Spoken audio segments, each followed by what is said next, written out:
Guys, I want to thank the sponsors of the podcast. I want to thank GoHunt.com, my friend Cody Nelson, the glassing guru, the optics authority. He's the optics manager at GoHunt.com. If you have any interest in buying optics or have any glassing questions, whether it be tripods, spotting scopes, rifle scopes, range finders, anything to do with glassing, give Cody a call, 702-847-8747. That's extension 2, or you can email him at optics@gohunt.com.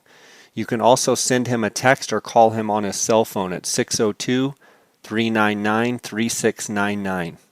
Guys, right now at GoHunt.com Insider, you can take advantage of the free trial. Go to GoHunt.com/JScott. You're going to be able to take advantage of a free trial of the Insider. GoHunt is always adding more value for their Insider members. They've now added real 3D maps as a part of Insider for no additional cost. What an incredible value. Very soon they're going to have their mobile app up as well. Go to GoHunt.com/JScott and sign up for a free trial. If you're already an Insider member, it's automatically part of your Insider membership.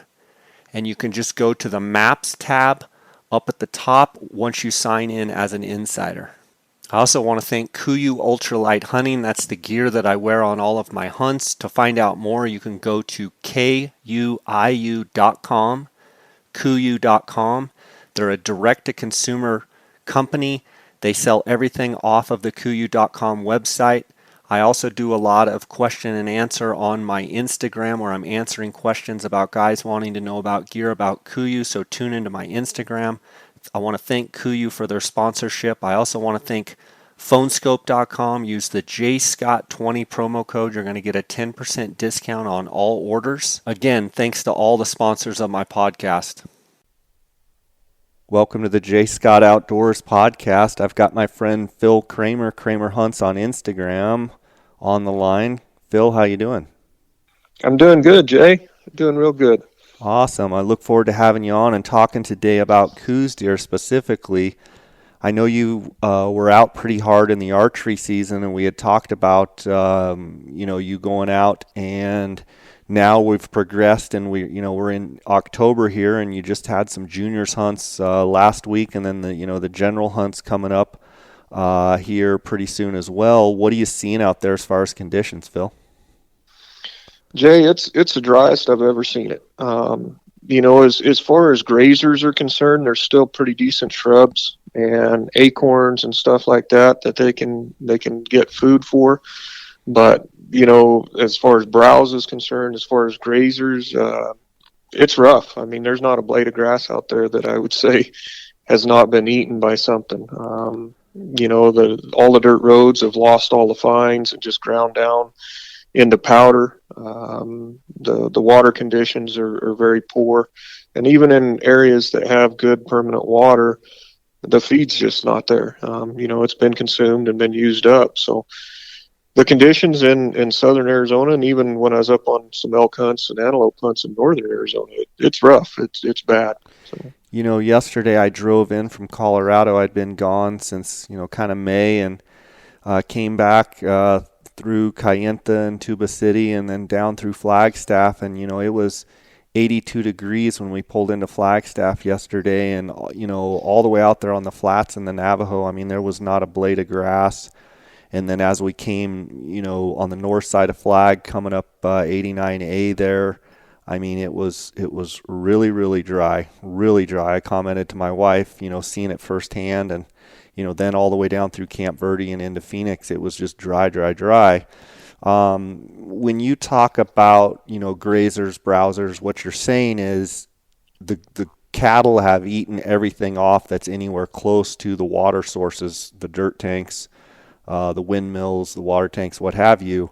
And the browse is also getting abused because the cattle have, they've basically eaten every piece of grass they could find. Is that what you're seeing as well, as they've moved to the browse, and you're seeing, everything's looking pretty dismal? It is, Jay. typically around all the water sources, the cattle will just muck out the grass and everything.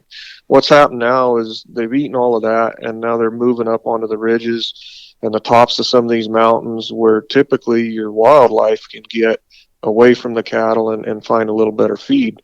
That's not the case now because the cattle are up there scrounging for what's left just along with the deer and elk and everything else. And I don't want to sound too pessimistic or anything or down in the dumps because there's still a lot of good opportunities out there, but the conditions are very poor. And, we haven't had rain in a long time, and they're coming into a pretty tough season where there's not a lot of upside for them. So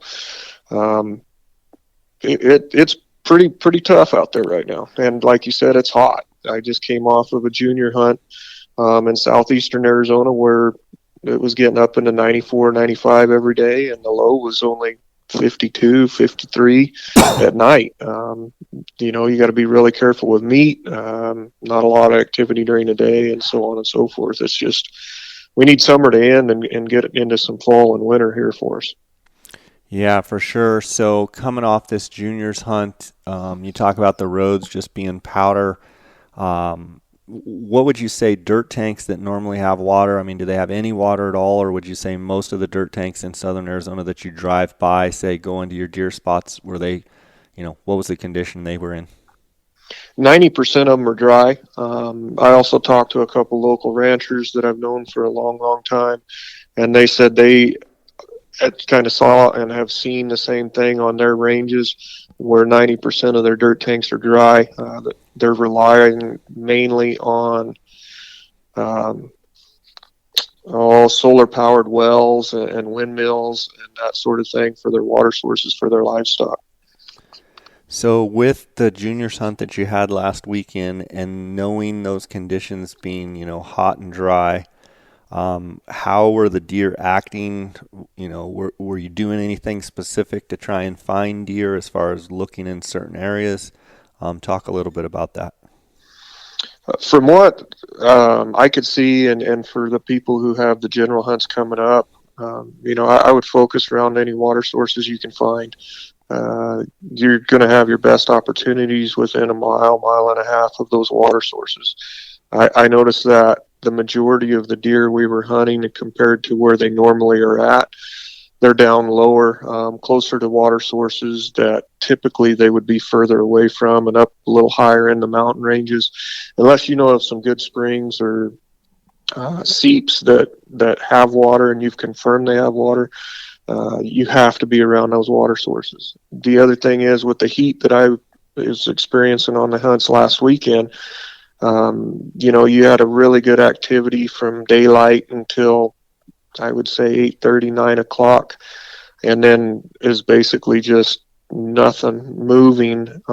Even typically where you'd see them get up in the middle of the day, they might stand up and change positions and lie right back down. They just weren't putting on any movement. They weren't doing any feeding until right before dark again.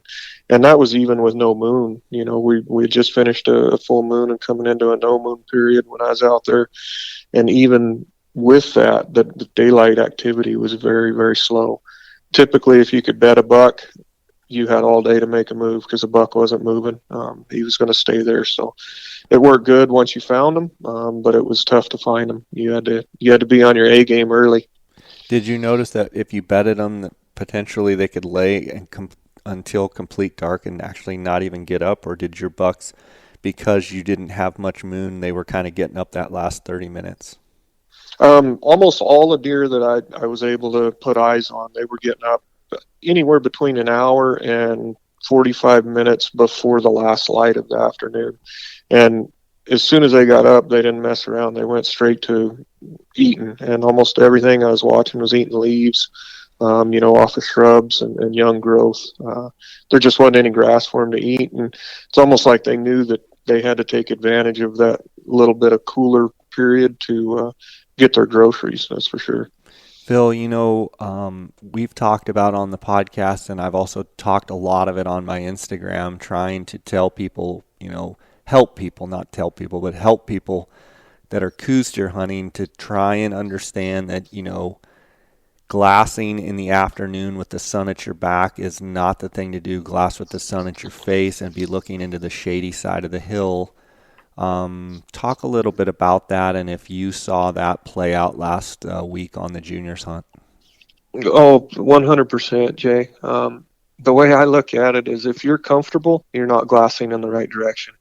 Uh, my wife actually commented when I got home. She said, "How come every trophy picture you have, you're all red and sunburned?" And I told her it's because my face is constantly in the sun because I'm looking into the shady side of a hill, and not just glassing into it. Like once we found a buck and they moved into an area we couldn't see, like you didn't have to second guess it. You knew exactly which side of that hill they were going to be on. And we planned our stalks that way. We planned our glassing strategies that way. We even planned the direction that we would hike in and out of the country because those deer, as soon as that sun got up, they were moving to shade. It was like clockwork every morning. As soon as the sun would come up, you'd find them kind of out in the open feeding, and they weren't there for very long. I mean, within an hour and a half, that sun would be up. You could bet every one of those deer was headed to a shady side of the ridge, which is typically the north-facing slopes. A lot of that northeastern side of the ridges, you could catch them in, and they didn't move. I mean, they were there all day, and it's hot. They don't want to move. Water's limited, and they're definitely conserving resources. So everything that you've taught your Instagram listeners and followers about that, I mean, it hit home, and it hit home big time, especially when we have the conditions like we do this year. It's just key. You have to focus on that country. The other thing that I kind of noticed this year more than ever on some of these early Coues deer hunts are the heat waves, how bad the heat waves were getting. We have the best glass money can buy, but once those heat waves get up and going, it's just really difficult. So you have to get in and try and get as close as you can to really pick those shady pockets apart, because the heat waves start distorting everything, and it makes it that much more difficult. Yeah, for sure. And every time I kind of talk about, glassing into the shade in the afternoon, I have to go over it time and time again. So I want to just talk a little bit, feel free to jump in here. What I try and do is focus on where is the shadiest part of the mountain in the afternoon. So when I look at a mountain range, or if I look at a certain, let's just say, chain of hills that I want to hunt, I go, okay, I'm going to look up here and consistently, day after day, where's the heaviest, the most densest, the shadiest part of that hill. And I say, okay, that's the shade pocket that day after day is the shadiest. Okay, this is kind of shady, but it's not deep, dark, and shady. And then once I can, it blows my mind sometimes when I go back to the basics of on this whole chain of mountains, if I had to pick one spot that's the shadiest spot. So in other words, once the sun comes up in the morning, and if I were personally trying to seek the if you will, the coolest, shadiest spot that gets the least amount of sun, where would that be? And if I specifically focus my glassing and start and focus on those spots, the shadiest spots, and there's some that are kind of shady and, shadier, but I'm talking about the shadiest spots, that's where I find the most deer. And even, I mean, I can look on a topo map, never been to a spot, and say, I'm going to go in, I'm going to get 500 yards from that shady, dark hillside, and I'm just going to sit there and I'm going to pick it apart all afternoon. And I've done it in Mexico too, where I just go, where's the shadiest spot? I'm going to go get 500-600 yards from that. I'm just going to sit there and I'm going to pick it apart, and that's where all the deer are. And, You bet. But what's interesting about that side of the hill, which you say the north-facing slopes, a lot of times in the morning, you can be looking at that hillside and the sun is actually, those northeast slopes and east slopes, the sun is actually shining right on them. So then you say, okay, well, that deer after an hour, of the sun being up is getting pounded by the sun. So where's he going? He's kind of going to those northeast facing slopes, which the least amount of sunshine shines on that hill every day. And and if you guys are listening out there, I know it feels like I've beat a dead horse, but if you truly just focused on shady hillsides the entire hunt, I promise you're going to see more deer than you're seeing on the sunny side. And you will hardly ever find me, maybe in January when the rut is full on, but you'll hardly ever find me glassing with the sun at my back in the afternoon, because I'm looking on the wrong side of the hill and I'm missing 90% of the deer. Yep. Yep. And the other thing I'd like to add to that is typically on those north facing slopes, those northeast facing slopes is where you're going to get your thicker vegetation, your Yes. denser vegetation, your older growth trees. And that was one thing, I had a junior hunter out there with me, and I was explaining to him that where we go in the morning is not where we're going to stay, because where we go in the morning, we're trying to hit the highest possibility of where the deer will be out feeding. Right. And what that meant is then we had to take a pretty long hike to get around that mountain to be able to look back into where the deer go to bed. And it was just like they read the script, because we knew what their activity was going to be like and we knew where they were headed. And sure enough, we closed the gap. We got onto that. We were actually on the south facing slope looking into the north facing slope. And then we were able to start picking deer up bedded because they were there. They were in the shade. That's where they felt comfortable. And also, being a thicker vegetation, it was easier for them to get up and immediately start browsing on the shrubs and everything else that was around there without exposing themselves to that unrelenting sun that was out there this last weekend. So For sure. What did you find as far as pressure? Obviously, on the juniors hunts, it probably wasn't as much, but I mean, did you notice dry conditions feel like more people pressured in certain spots or not? I felt like the easier access spots were getting hammered more so than usual. And I think that could be because the water's concentrated, and it concentrates the hunters, it concentrates the deer, and a little bit of everything else. That being said, we were on a junior hunt in a multi-unit draw down in southeastern Arizona. So in other words, a junior could put in for that hunt and hunt, I think, 3 or 4 different units, and it was an any antler deer. My hunter chose to hunt whitetail, so we really had it to ourselves. I did meet one gentleman who was out scouting for a general hunt later, but other than that, we really didn't have a lot of pressure that was in the area we were hunting. But you could tell everywhere that you went that was easy access or near a water source had been pounded. The roads were powder, the tracks were all over from people and side by sides and quads and everything else. And I think the general hunt's going to be a little tougher for some, unless you have a secluded water source that's picked out. I think it's going to congregate the hunters, and just like it has the deer, and there's going to be some competition out there. Phil, I got a question here from an Instagram follower, and he said, found a shooter Coues 3 weeks ago, high in a bowl. What are the chances of him being there on Friday?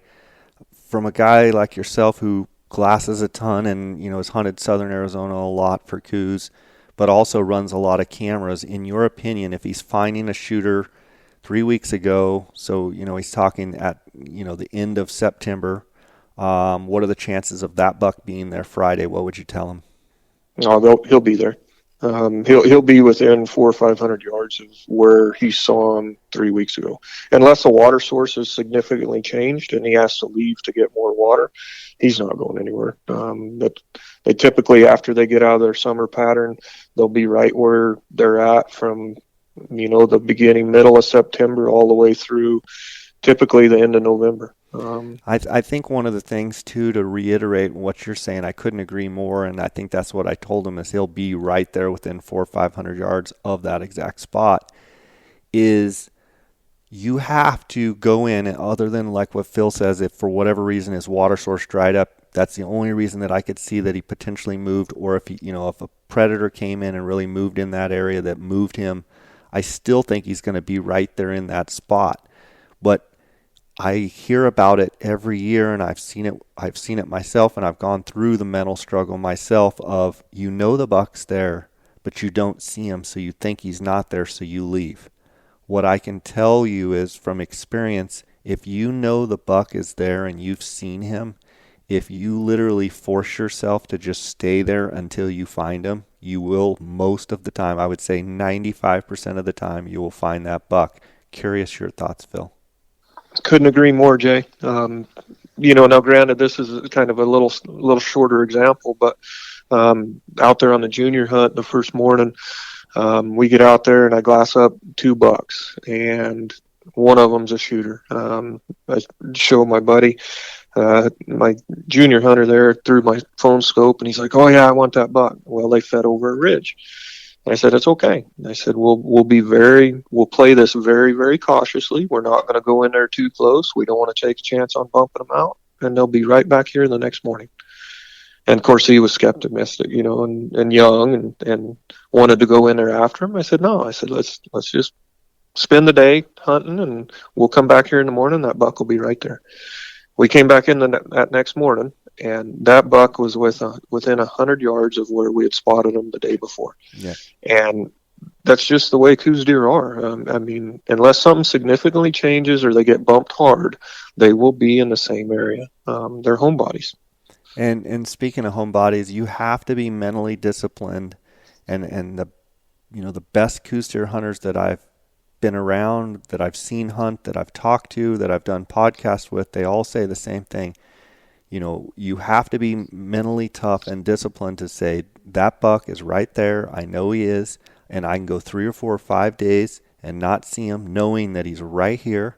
And you just keep pounding the same pocket from different angles. Just keep looking at a little different, from a little different spot, and just keep working, and looking in there, and you'll find him.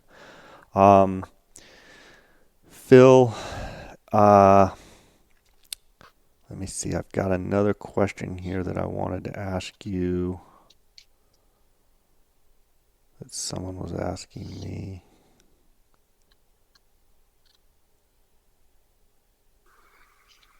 While you're looking for it there, Jay, to reiterate what you just said, it can be the hardest thing in the world to continue to look for something that you cannot see. And your mind starts playing tricks with you, and you keep saying, "No, I've covered every inch of that. He must have moved. He must have left. Something must have happened." But if you can stay tough and just believe that he's there, you will find him. Time in and time again, it has happened. And you get to the point where you're almost like, there's no way possible he's still here. And then that's when they appear. You just have to keep pounding it and pounding it and pounding it. And sure enough, they'll be there.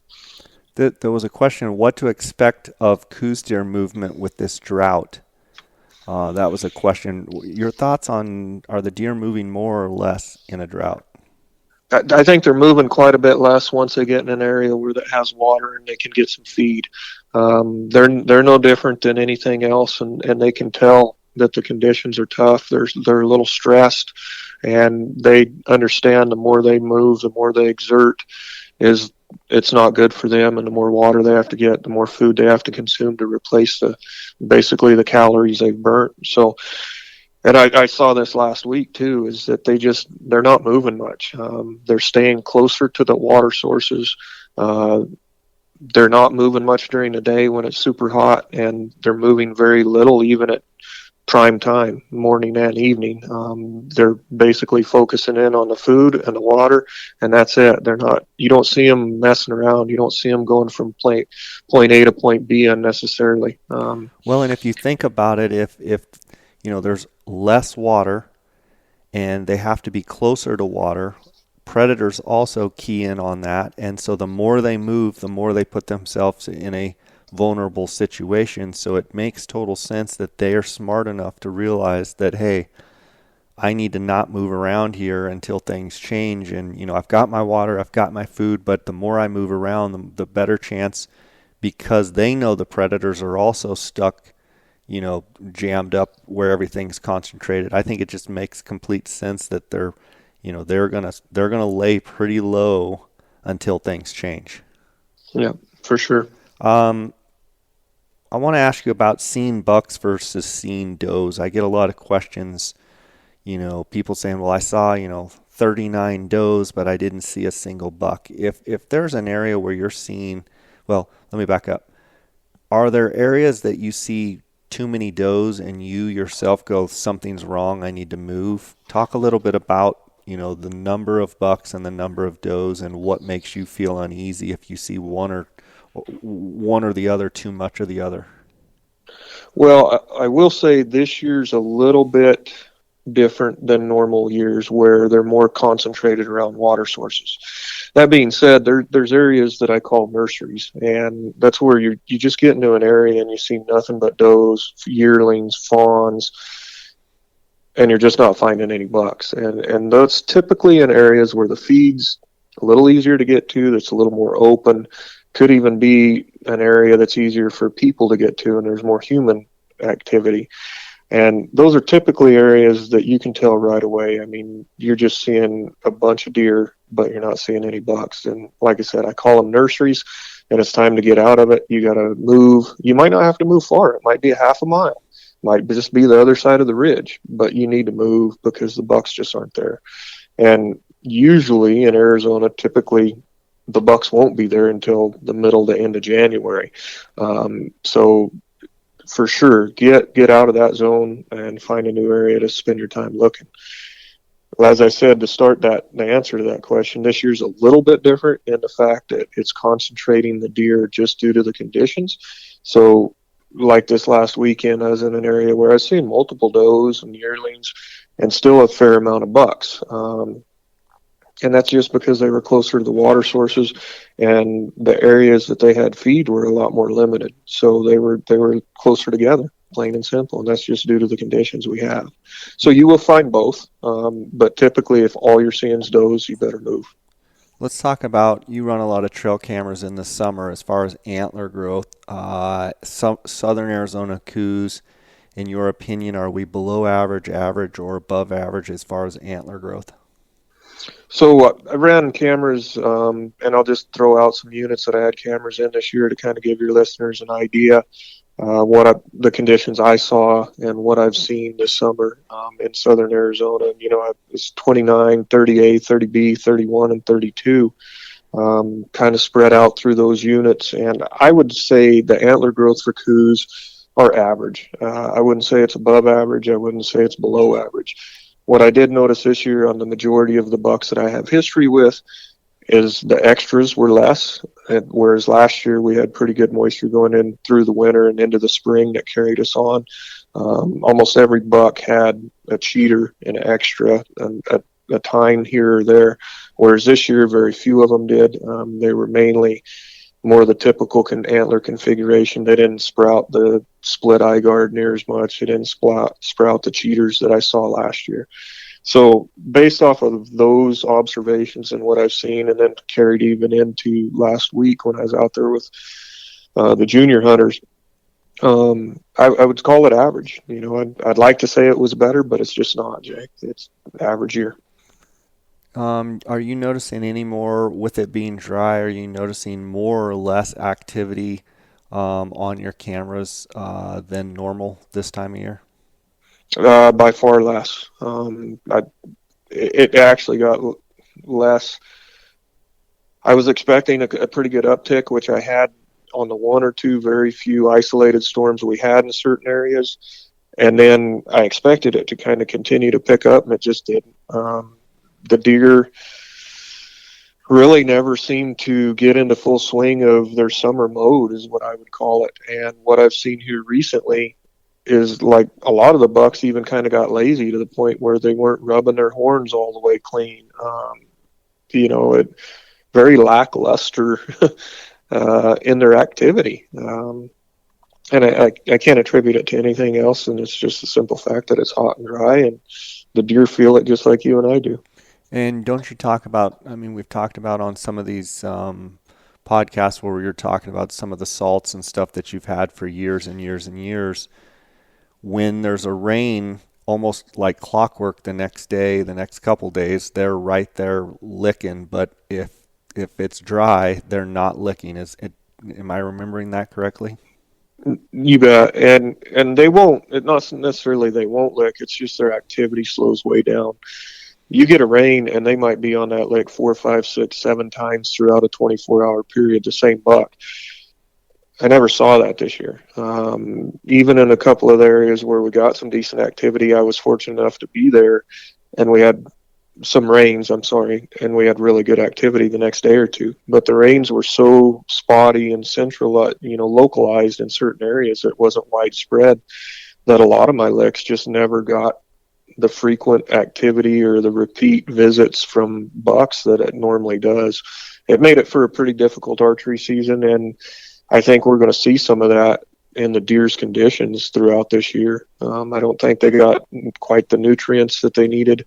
Fortunately, most of their antler growth was far enough along that it really didn't stun them that bad, but I think their body conditions are going to be less favorable. I think we're going to see less fat when deer are harvested. I think we're going to see the effects of this 2 to 3 years down the road. Do you think if things don't change that it could affect the rut, late December, early January, dramatically, or do you think that the Coues deer won't affect them like it does, say, mule deer, elk? I do believe it'll affect them. I don't want to say it'll affect them drastically. As some of your guests that have talked on the podcast before about the elk rut, is very lackluster, and the cows just weren't feeling good enough shape to really come into estrus and on time anyway, or get the big rut. Fortunately, with the Coues deer, they're a lot smaller bodied animal, and they require less nutrients than, say, a full-grown cow elk does. That being said, I think it's going to be spotty. I think we'll see pockets of really intense rutting activity with the Coues deer in, late December, early January, late January.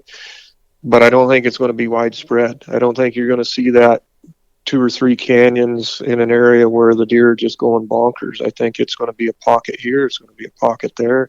And I think it's going to make hunting a little bit difficult when you're trying to focus in on that rut. The one thing it should do is it should limit the amount of broken antlers. So on a positive side, you might have more intact bucks later throughout the year than typically you would, but I think the rut's going to suffer a little bit from it. I want to hop back to something you had said earlier on in the podcast. You talked about getting around the country and using different access, ingress, egress, and what I took from that is you may walk on an open slope, on a south-facing slope, and just, basically walk up or walk down that slope because the deer are not on that side, where you would not do that on a thick north-facing hillside because that likely the majority of deer are going to be on that north slope. In other words, you could get into a piece of country and get out of a piece of country by walking up a south-facing slope that's typically in southern Arizona a yellow grass-looking open slope, and disturb way, way less deer than, say, if you chose to go up a spine, up the north-facing slope, going to the same point. Did I hear you correctly? And that's how you choose to access country, is you walk more on those open slopes? You bet. You bet. It especially if you can get to an area and you can glass it, and then the sun gets up pretty high in the sky, that on that south facing slope, that open grass, you've already looked at it. There's nothing there. So even though it might be a little longer for me to get around to a certain point that I want to look at, I'm going to go down that way because number one, I'm not going to spook any deer. And number two, I've already covered it. There's not going to be any surprises between the point A to point B that I need to get to really focus in and start picking apart country. I call it hunt smarter. It might be a little harder, but the dividends are going to pay off.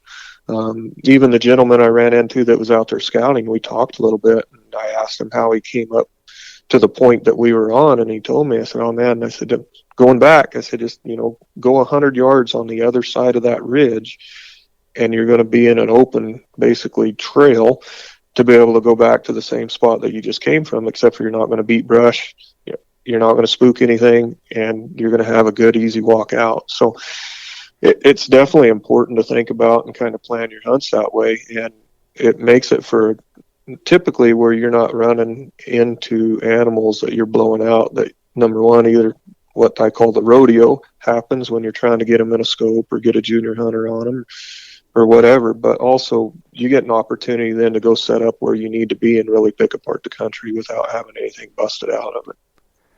I want to ask you just kind of a logistical question on this hunt, the last juniors hunt and this hunt coming up. So we're dealing with October Coues Deer Hunting in southern Arizona or Arizona. I mean, there's going to be hunts all over central Arizona as well. Um, Normally, to get to your glassing point, are you walking in gray light? Are you walking when it's light? Are you walking with the headlamp in the dark? What is your thought process in where you want to be set up? Obviously it differs from, ridge to ridge wherever you're going to hunt, but in general, what is your game plan as far as strategy for setup and being ready? In general, and especially on these early hunts, I want to be to where my glass is set up and I'm ready to start utilizing it as soon as it gets gray light. In other words, I'm walking to where I want to be with a headlamp and I'm set up before it ever gets light. Now, sometimes things happen where you just can't obtain that. Maybe you pull up and there's someone in your spot, and that doesn't mean your day's ruined. However, if you have your choice and you have the ability, especially on the early hunts, I want to be where I'm at, where I set up, ready to start glassing as soon as the gray light starts to appear. And there's a couple reasons for that. Number one, it's hot and it makes it more enjoyable for me to hike up there. But number two, the deer, they're not going to be up on their feet that long. So I want to take advantage of that short window of activity and be where I'm set up and ready to go instead of hiking up to where I want to be and wasting that good glassing opportunity.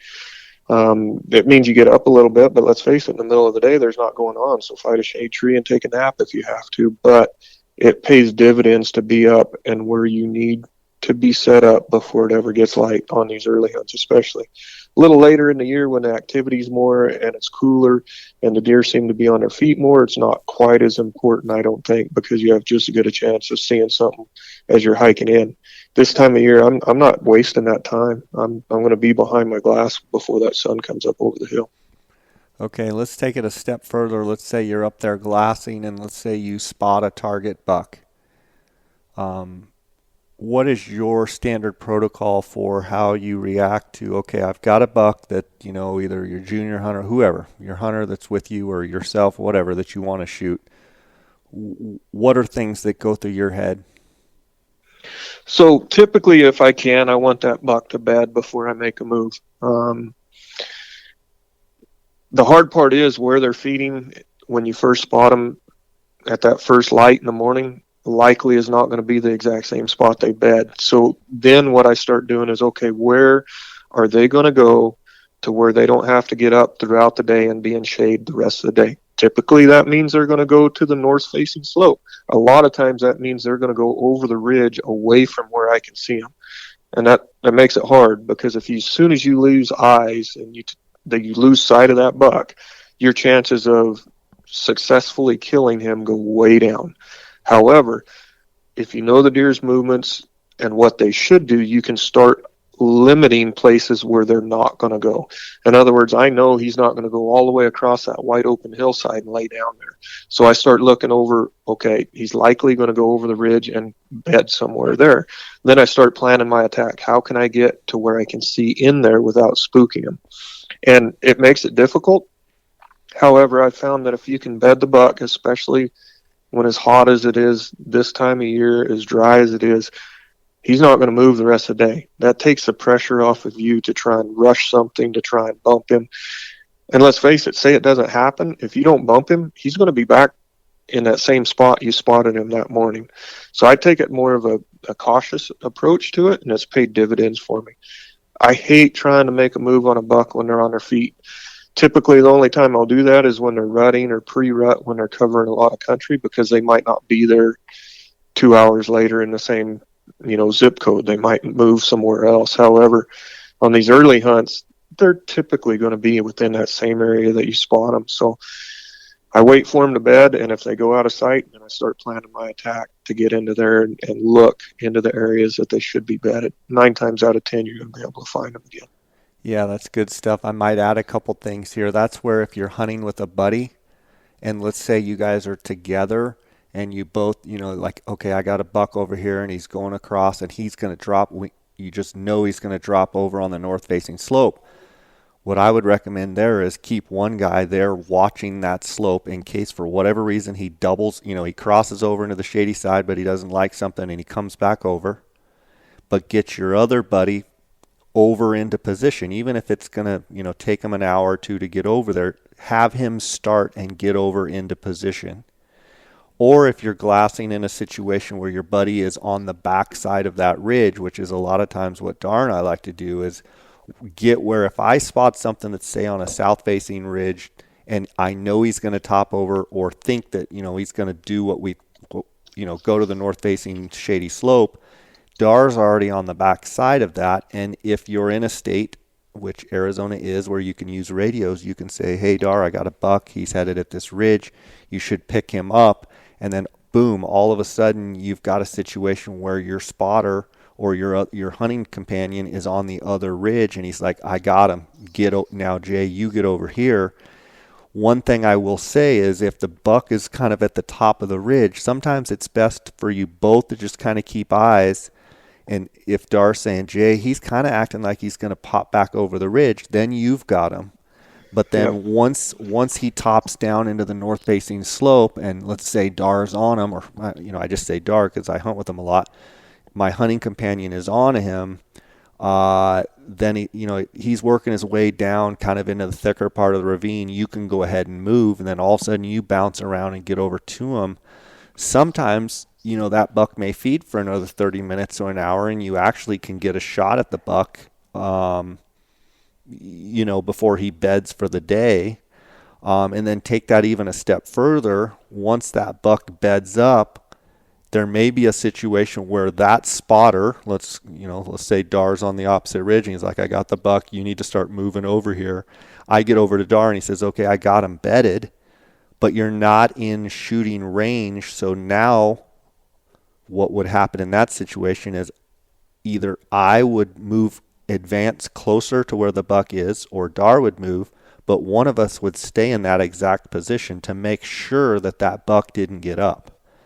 Phil, what you said about keeping your eyes on a buck and your chances of killing that buck, I can't reiterate more that, if you can keep eyes on the buck or keep eyes on where the buck is bedded, in other words, to guarantee that buck did not get out of there, and then advance your shooter into a closer position where, okay, now the shooter's in position, I've got my binos up, and we're looking at the same rock and the same yucca plant and the same mesquite tree, and okay, now Dar, you can come to me. Or now, Dar, you can go to another point to get a different angle because now we know where the buck is. That's also a deadly tactic of, getting multiple eyes into position where if that buck wiggles at all, you're going to see him. That's how you can efficiently get, bucks killed when you get your eyes on them. But I can't tell you how I had to learn the hard way of, I see a buck, he just topped over, and then I make my move, and guess what? He popped back over the ridge, came down and bedded right underneath me. And if I would have just stayed on it a little bit more and been a little bit more patient and watched him actually bed or lay down, or guaranteed watching that south-facing slope that he did not come back over, so I'm 99% sure he's still on that north-facing slope, your probability when you get over there, even if it's a couple hours, the probability is that he's there is very, very high. It's funny, Jay. I'm sitting here nodding my head yes to everything you're saying. You touched on a couple key points there that I'd like to bring back up. Is one, even when I'm hunting by myself or even with a partner, if that buck goes over, I don't immediately load up my stuff and take off. I've seen it too many times where he's gone over, even if it's just to check the wind and smell, and then he pops back over to your side. I've seen him do that a lot of times. So even when they go over and that they're going to a certain spot, I always give it a good 30 minutes to an hour to let them do whatever they're going to do, and then make my move if they haven't come back over to my side. A lot of times I'm out there and I don't have a buddy with me. It's just me and a hunter, just me by myself, and you don't have that luxury of getting someone else around. But if you can, and you get that guy in position, to where he can see where that deer beds, you've just increases your chance of success by tenfold. It's huge if you can do that. And the biggest thing is, if you have the ability and you find a buck you want to shoot, to not take your eyes off of him. That's key. And even if it's just for a minute, if you think, I'm going to stand up and go over here, and you get back and that buck's gone. And then your mind starts going, okay, did the buck bed down? Did the buck leave the area? Did something spook him? And you don't know. Right. And the worst thing in the world is Not to have know. your hunting partner making this huge stalk, and he says, okay, is the buck still there? And you go, I think so. Well, what do you mean you think so? Yeah. That's tough. But and guys, you can't forget that for sure. You need to keep your eyes on a buck once you decided it's one you want to kill, and just do not take your eyes off of it, especially if you're the spotter. Yeah, and I think that's part of, you end up, I know I have over time weeding through good hunting partners and knowing without a shadow of a doubt, if your hunting partner says, I know the buck's in there, I watched him go in that thicket, and even though we can't see him, I know that my hunting partner has not taken his eyes off. I'm talking not gotten his pack, not taken a leak, whatever he's had to do, he has not taken his eyes off of that spot. So when he says it's in that thicket and the sun's just beating on you, and or the wind's blowing or whatever, and you're thinking, oh my gosh, we're going to have to sit here for 6 hours. You just know that, hey, that buck's in there. You're in position. You have to trust that your hunting partner didn't make any mistakes, and your efficiency and your success level, when you can rely on hunting partners like that, goes way up. Phil, I've bent your ear long enough. I appreciate all of your tips and your forecast, all the stuff you've shared with us today. I want to talk a little bit about Mexico. Looks like Mexico is as bad, if not even more dry than we are in Arizona, if that's even possible. I will say a bunch of the ranches, my stuff in northern Sonora, we're actually doing pretty good. I thought Gould's turkey season, that the country looked about as good as I've seen it on those April and May timeframe hunts for the turkeys. Your thoughts on the desert and the dry conditions down there for the Coues deer in Mexico? Well, down in the desert flats, where the ranches are that I hunt and have, it's bad. The conditions are probably worse than I've ever seen it. And talking to some of the ranch owners, as well as our Mexican outfitter that I work with, he said it's the worst he's seen it in 32 years as far as rain's concerned. That being said, I think we talked about it on a previous podcast, where my partner and I put in quite a few drinkers, and we needed to basically ensure that our deer had water they could count on year round, and water that wasn't going to be consumed by cattle or dry up. We couldn't have had our timing on that work out any better, because we put pretty good investment into that. We got some of the cowboys on board with making sure those water drinkers were filled, the storages were full, and it looks like it paid off, because we do have water where in most years we would not. And it's going to be very important. As we've talked about before, that also congregates the predators. So we've tried to up our predator control a little bit in areas that we've had the opportunity to do so.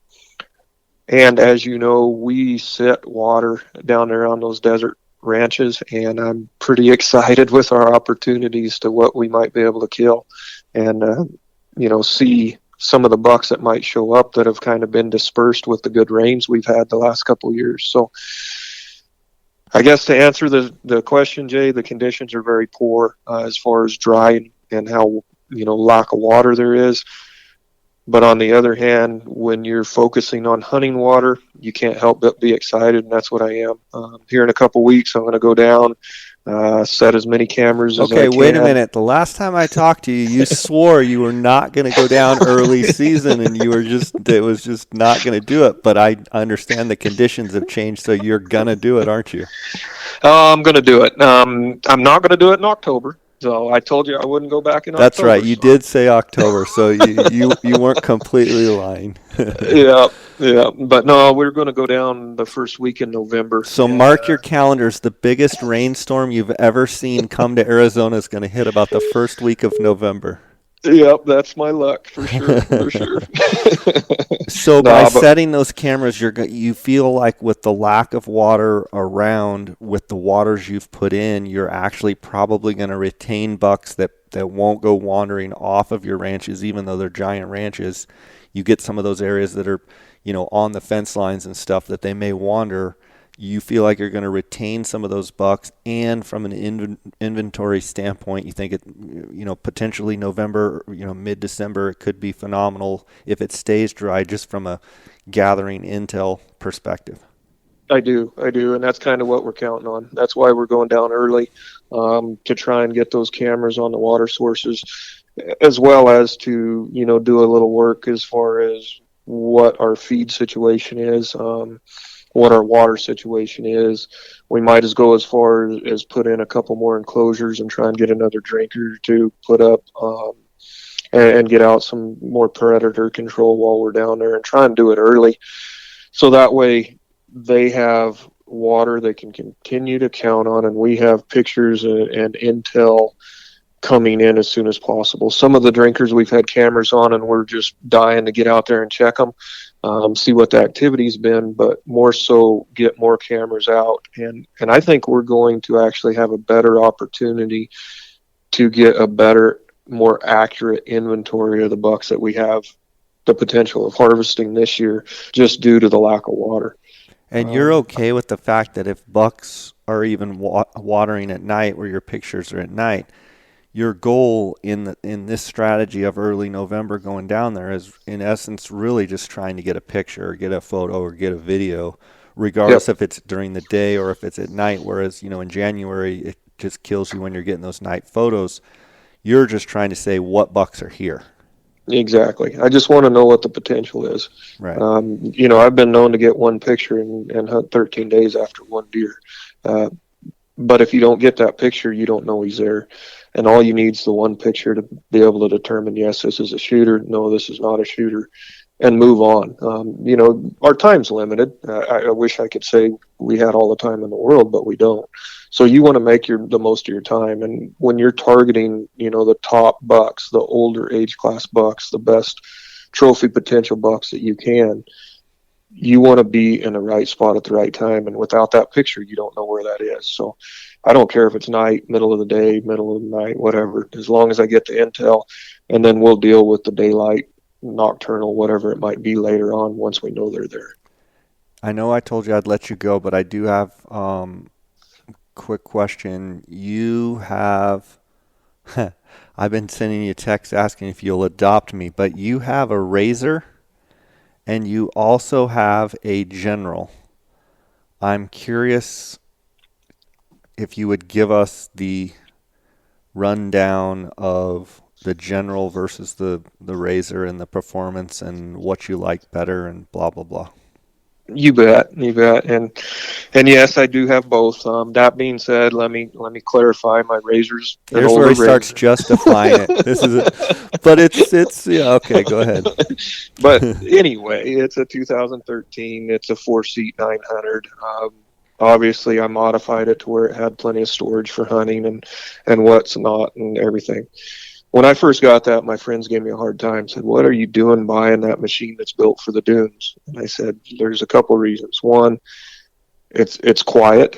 It doesn't have a real loud exhaust, but the suspension on it was amazing. It did not beat me up traveling in the woods, whereas a lot of times a Ranger or something else with not quite as soft a suspension or as long a travel would be a lot harder on you going up and down the hills." Especially in Mexico, I spent a lot of time in my side-by-side, setting cameras, covering ranches, doing everything I can to get from point A to point B as fast as I can and get more use out of the day. So that's why I had the Razor. There were drawbacks to it. It wasn't quite as capable off-road in a true 4x4 situation as, say, a Ranger. Well, this last year they Polaris came out with the General XP, which gives you a long travel suspension. It gives you higher ground clearance. They beef up the A-arms. They do some things that are basically, and our mutual friend there, Nick, he basically put it this way. He said it's a hybrid between a Ranger and a Razor. And with that, I was like, I've got to give this a try. I've got to see what it's all about. So I went ahead and got a new General. And so far, I've been really impressed with it. It has a suspension that my Razor does, but it has the 4x4 off-road qualities that your Ranger does. And has a Now bigger that bed. it has a bigger bed, it's a true four-door machine. It doesn't have the bench, so it's a true four-seat machine. You can't sit the six guys. But then I just recently put a rack on it, and the storage in it is amazing. Underneath every seat has storage. It's got two consoles. It's got a glove box, and then I just added the rack, and so you have the bed plus the rack. I'm excited. I'm excited to get it bloody. I've had it out on a few hunts. I had it on an early archery deer hunt and was really impressed with it. Saw a few things that I wanted to tweak, so I came back home and added a few things. And let's put it this way: the Razor is going to be in the garage this year, and I'm going to try the General, and we'll see how it compares. But I think it's going to be good. As far as, riding and, smooth and, just being able to really cover country, do you feel like you lose anything in the General compared to the Razor, or is it very, very comparable? It's a little bit. I mean, it's definitely does not have the top end that the Razor does. With the Razor, I could jump on the highway when I'm going between ranches down there and be cruise along at 65 and not even know it. The General, you're going to know it at about 50. So it's still a little bit less, even though it's got the 1000 engine in it. It's just not quite built for that particular application. So you do notice it a little bit. It's a little bit stiffer on the trails as far as suspension wise, but I can haul a lot more. It's a heavier machine. It's got a little bit longer stance. It's a little bit more stable as far as that's concerned. So there's a little bit of a trade-off there, but it's got adjustable shocks, so I can adjust the preload, I can adjust the dampening, and I can suit it for what it's set up for. When I've got 400s in there full of packs and everything, I can stiffen everything up and still get from point A to point B without beating us up. When it's just me and 100 trail cameras in there, I can loosen everything up, soften it up, and fly down the trail. So, How about dust? I have the Ranger Crew, and I keep the windshield off of it so that the dust isn't bad. How does the dust compare to, say, the Razor? so I was really surprised. The General has full four half doors. So in other words, it's up to where your basically arms would sit or your armpit would sit. Right. And I thought for sure it'd just be a dust magnet unless I put a full windshield on the front and the back. I, however, elected not to do that, at least to try it. And each door has a full-on weather strip, just like it would on your truck door. And I was amazed at how much dirt and dust that those half doors kept out of the cockpit. It's still dusty, but as far as compared to my Razor, it's night and day. Like it keeps the dust out so much better of the cockpit itself that I've been really impressed with it. And I even put a half windshield on it. And even with the half windshield, which typically creates a pretty good venturi and creates dust in the cab, it did not do it. I've been really happy with that aspect, Jay. It keeps our gear cleaner, it keeps you cleaner, it keeps your passenger cleaner. So, And are you running radial tires, more like truck tires, or what are you running on the General? so that's one of the benefits of the General XP is it comes with already radial tires, and they're different from front to rear. They have a different tread pattern, but they're all the same size. I think they're 31 or 32 inch tires, so they're a full size tire compared to your standard General or Razor that has a smaller, 27, 26 inch tire. So they're basically a lot better suited for the off road as well as going up and down the hard pack trail or even the pavement because they are a radial tire. So it's got basically everything that you would want to upgrade already on it. And then for 2021, as typical, then they came out with a couple special edition models of the XP General that if you want to get a camo model, you can. They come with an extended rack. I mean, you name it as far as wanting to accessorize it. Oh, you and Nick just cost me some money, probably. I had one thing I would like to add. I had a lot of questions on Polaris has this thing called the ride command, and I think it's another $1,000 over the base model or whatever. But I had a lot of questions on, is this worth it, Phil? I mean, because it includes a radio and stuff that I'm really could care less if I have. But one thing I will say about it is it comes with a built-in GPS. No, wait a minute. So you got it. That's what you're saying. Yeah. Yes, it's just $1,000 added on top. Yep, I'll take it. Well, now I had to get sold on it, but Nick had to sell you on it? Yeah, he did. Okay, so what are the benefits of it? So it's got a GPS built in it. So, which isn't typically a big deal because we run the GPS on our phones and everything else. But just with the click of touch the screen and you can instantly pull a map up. So instead of sitting there, like if you're going to a waypoint or you're trying to find something in the dark, trying to get from point A to point B, right? I can look at it in my dash, which is an 11-inch screen compared to my 5-inch screen on my phone. Right. The other thing you can do is you can follow your tracks back. So it's got like a breadcrumb feature where I take off from the truck in the morning and I take 18 different roads, and I'm not exactly sure which roads I took getting back when everything looks different in the daylight. I can follow my track back. But the biggest thing I've found for me that makes it 100% worth it is it has onboard diagnostic. So say a check engine light comes on and I'm 38 miles from my truck. I want to know, is this something that's, if I keep driving it, going to make it worse, do more damage? Or do I just need to stop and put 5 pounds of air in my tire? Right. You can actually do that on board with the ride command and go to your vehicle diagnostics and exactly see what is tripping that light. So that way then you can make an informed decision on, no problem, I can keep driving, or I better shut this baby down now. And that alone for me is 100% worth it.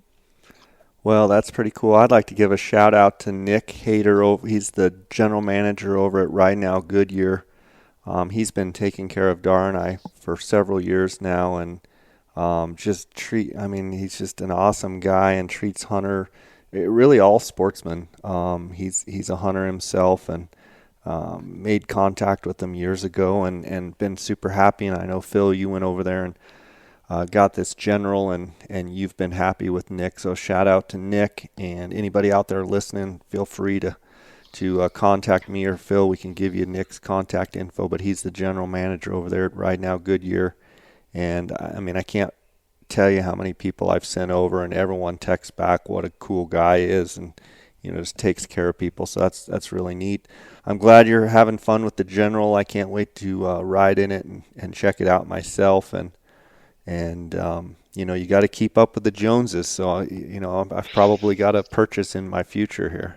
The only thing I would say that for me, between the Coues Deer guiding in Mexico and the Gould's turkey, I do see benefit of having a 6-seater. Not that I take 6 very often, but there are times when I have to pick up guides or what have you, where having that option is a big thing for me. That would be the only thing that would potentially hold me back from getting a General. I could definitely see that, Jay. There's times, like you say, where you're picking guys up, or they might be out roosting birds, or you sending them over the hill and you're going to pick them up, walk through, or whatever, where you might need that extra 2 spots that a guy can climb in. However, they better upgrade that Ranger, but otherwise you're going to get left in the dust, buddy. Half the speed. Phil, it's always great talking to you. Hope you have a great hunt this coming weekend, and look forward to seeing your success, and we'll be chatting at you down the road here, okay? Sounds good, Jay. I really appreciate it, buddy. All right, sounds good. I want tell everyone that I'm going to link up in the show notes. If you don't already follow Phil on Instagram, it's Cramer with a C, Cramer Hunts on Instagram. So God bless. Take care. Thank you, Jay. God bless. Bye.